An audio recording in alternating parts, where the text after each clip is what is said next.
ما شاء الله ما شاء الله، هذه المدينة القديمة، مدينة فاس القديمة العريقة. يعني المواقف الجديدة اللي بنوها تحت الأرض تقريبا صار لها تقريبا يعني سنة من افتتاحها ما شاء الله. هذا مدخل باب جلود المدينة القديمة فاس، وما شاء الله يعني مدينة جميلة وحلوة. يعني أنا أنصحكم في زيارة هذه المدينة. ما شاء الله فيها كافيهات، فيها مطاعم، فيها سوق، فيها كل شيء يعني يبيعون هني.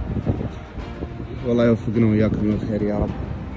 أخوكم عبد الهادي الشمري من الكويت، أقدم لكم الاستشارات الاجتماعية والعلاقات العامة، وكذلك فيما يخص الزواج المختلط في المغرب، الزواج فيما بين الكويتيين، الكويت والمغرب، بحكم أنني أنا متزوج من المغرب، فمريت بهذه التجربة ومريت بهذه الأمور، فعندي خبرة يعني عن الأوراق والاشتراطات.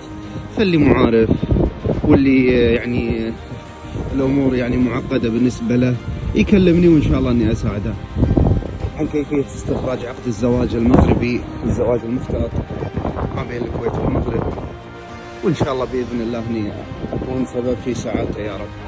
كلموني وما يصير خاطركم إلا طيب، وإن شاء الله أني راح أساعدكم.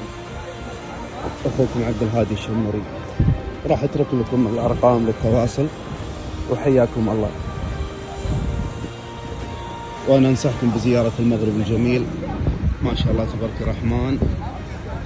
هذا مدخل المدينة القديمة ما شاء الله. إن شاء الله الحين أصور لكم شوية من داخل، ولكن علشان الناس ما راح أقدر أصور أكثر. يعني هذه نبذة بسيطة عن المدينة العريقة. هذا المدخل، ولكن الحين أنا ما أقدر طبعا أصور لأن الناس، فلذلك تقدرون تزورونها للمهتمين. والله يوفقنا وإياكم، حياكم الله.